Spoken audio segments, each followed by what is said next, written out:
Sir Kharge ಅವ್ರನ್ನ ಭೇಟಿಯಾಗಿ ದೆಹಲಿ ಬೇಗ ಬಂದು ಫುಲ್ ಬಿಸಿ ಇದ್ದೀರಾ? ಖರ್ಗೆ ಭೇಟಿ ಖರ್ಗೆ ಅವ್ರ ಭೇಟಿಯಾಗಿದ್ರಿ. ನಮ್ಮ ಪಕ್ಷದ ವರಿಷ್ಠರು ಹೈಕಮಾಂಡ್ ಮುಂದಕ್ಕೆ ಏನೇನು ಮಾಡಬೇಕು ಅಂತ ತಿಳಿಸ್ಬೇಕು. ಮಧ್ಯದಲ್ಲಿ ಕೌನ್ಸಿಲ್ ಚೇರ್ಮನ್ ಸಲೀಂ ಅವ್ರಿಗೆ ನಮ್ಮ ಪಕ್ಷ ಅಭ್ಯರ್ಥಿ ಮಾಡಿ ಅಂತ ಹೇಳ್ತಾರೆ. ಅಭ್ಯರ್ಥಿ ನಿನ್ನೆ ಕೌನ್ಸಿಲ್ ಚೇರ್ಮನ್ ಬಂದು ಅಂತ ಮಾತಾಡಿದ್ರು, ರಾಜೀನಾಮೆ ಕೊಡ್ತೀನಿ ಅಂತ ಹೇಳಿದ್ರು. ಬಹಳ ಸಂತೋಷ ಅಂತ ಒಪ್ಕೊಂಡು ರಾಜೀನಾಮೆನೂ ಕೊಟ್ಟು ರಾಜೀನಾಮೆನೂ ಅಕ್ಸೆಪ್ಟ್ ಆಯ್ತು. ನಿಮ್ಮ ಮುಂದೆನೋ ಹೇಳಿದ್ರು. ಅದಾದ್ಮೇಲೆ ಗವರ್ನರ್ಗೆ ಹೋಗಿ ಒಂದು ಕಂಪ್ಲೇಂಟ್ ಕೊಟ್ಟಿದ್ದಾರೆ, ನನಗೆ ಬಲವಂತ ಮಾಡಿ ಮಾಡಿದ್ರು ಅಂತ. ತಿರ್ಗಾ ಅವ್ರ ಅಪೋಸಿಷನ್ ಪಾರ್ಟಿಯವರು ಹೇಳಿದ್ದಾರೆ, ಕೆಲವೇನೋ ಕಾನ್ಸ್ಟಿಟ್ಯೂಷನ್ ಚೇಂಜಸ್ ಟೈಪ್ ಕ್ರಿಯೇಟ್ ಮಾಡ್ತಿದ್ದಾರೆ ಬಿಜೆಪಿ. ಗವರ್ನರ್ ಆಫೀಸ್ ಮಿಸ್ಯೂಸ್ ಮಾಡಕ್ಕೆ ಹೊರಟಿದ್ದಾರೆ. ಸೊ ನಾನೋಗಿ ಗವರ್ನರ್ಗೆ ಭೇಟಿ ಮಾಡಿದೆ. ನಾನು ಫಾದರ್ ಅವರು ಭೇಟಿ ಮಾಡಿ ಗವರ್ನರ್ ಹೇಳಿದ್ದೆ, ವಾಲಂಟಿಯರ್ ಆಗಿ ಕೊಟ್ಟಿದ್ದಾರೆ. ಇಲ್ಲ ಅವಿಶ್ವಾಸ ನಿರ್ಣಯ ಮಂಡನೆ ಮಾಡಕ್ಕೆ ನಮ್ಮವರೆಲ್ಲ ಸೈನ್ ಹಾಕಿ ಕೊಟ್ಟಿದ್ರು. ಬೇಡ ಅಂತ ಹೇಳ್ದ. ಪಾಪ ಅವ್ರು ಬಹಳ ಗೌರವದಿಂದ ಒಪ್ಕೊಂಡವ್ರು. ಅವರೇ ಕರೆದು ಅವರೇ ಟೈಪ್ ಮಾಡಿ ಕೊಟ್ಟಿದ್ರು.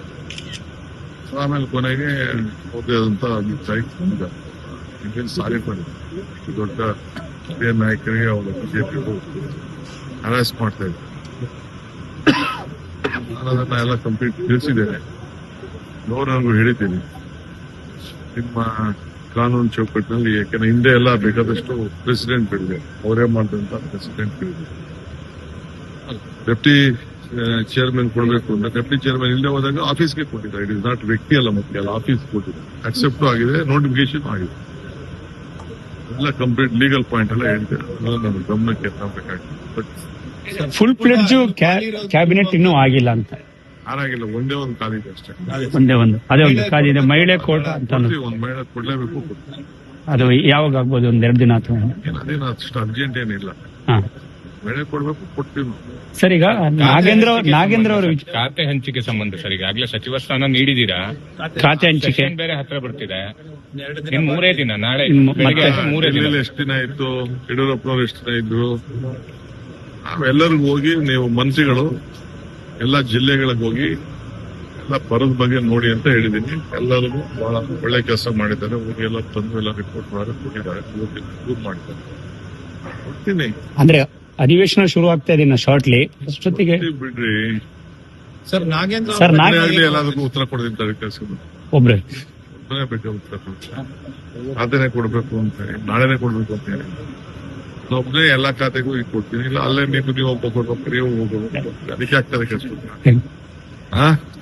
ಸಚಿವ ಸರ್, ಈಗ ನಾಗೇಂದ್ರ ವಿಚಾರದಲ್ಲಿ ಸ್ವಲ್ಪ ಗೊಂದಲಗಳಿರುವಂತದ್ದು, ಜೊತೆಗೆ ಅವ್ರ ಮೇಲೆ ಜಾಮೀನಲ್ಲಿದ್ದಾರೆ, ಜೊತೆಗೆ ಬೇರೆ ಬೇರೆ ರೀತಿಯಾದಂತಹ ಕೋರ್ಟ್ ಷರತ್ತುಗಳೆಲ್ಲ ಉಲ್ಲಂಘನೆ ಮಾಡಿದ್ದಾರೆ ಅನ್ನುವಂಥದ್ದು ಕೂಡ ಕೇಳಿ ಬರ್ತಾ ಇದೆ.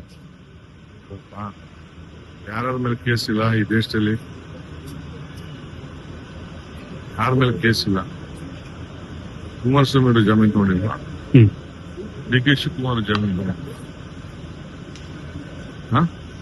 ಎಷ್ಟು ಜನ ಮಂತ್ರಿ ಆಗಿದ್ದವರೆಲ್ಲ ಜಾಮೀನು ತಗೊಂಡಿಲ್ವಾ? ಎಷ್ಟು ಜನ ಕೇಸ್? ಕಾನೂನು ಉಲ್ಲಂಘನೆ ಮಾಡಿದ್ದಾರೆ ಅಂತ, ಷರತ್ತುಗಳ ಉಲ್ಲಂಘನೆ ಆಗಿದೆ ಅಂತ. ಕರ್ನಾಟಕ ಬಿಟ್ಟು ಹೊರಗಡೆ ಹೋಗಿದ್ದಾರೆ ಅಂತ ಸರ್. ನನಗೆ ಯಾವಾಗಲೂ ಗೊತ್ತಿಲ್ಲ, ನನ್ನ ಗಮನಕ್ಕೆ ಬಂದಿಲ್ಲ. ನಾವೆಲ್ಲ ಸರಿ ನೋಡಿದೀವಿ. ಅವ್ರ ಮೇಲೆ ಯಾವ್ದು ಉಲ್ಲಂಘನೆ ಆಯ್ತು ಅಂತ ಹೇಳಿ ಅವ್ನಿಗೆ ಯಾವ್ದೋ ಶಿಕ್ಷೆ ಕೊಟ್ಟು ಜೈಲು ಪರ್ಮನೆಂಟ್ ಆಗಿರುವಂತ ಯಾವ ಆದೇಶ ಕೊಟ್ಟಿಲ್ಲ. ಕಾನೂನು ಇದೆ, ಕಾನೂನು ನೋಡ್ತೇವೆ.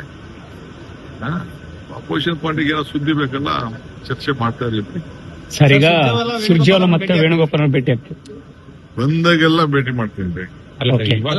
ಈಗ ಸರಿ ಮಾಡ್ತೀನಿ, ನಾಳೆನೂ ಮಾಡ್ತೀನಿ, ನಾಳಿದ್ದು ಮಾಡ್ತೀನಿ, ಆಚೆ ನಾಳಿದ್ದು ಮಾಡ್ತೀನಿ, ದಿನ ಭೇಟಿ ಮಾಡ್ತೀನಿ. ದೆಹಲಿ ಎಷ್ಟು ದಿನ ಪ್ರವಾಸ ಸರ್?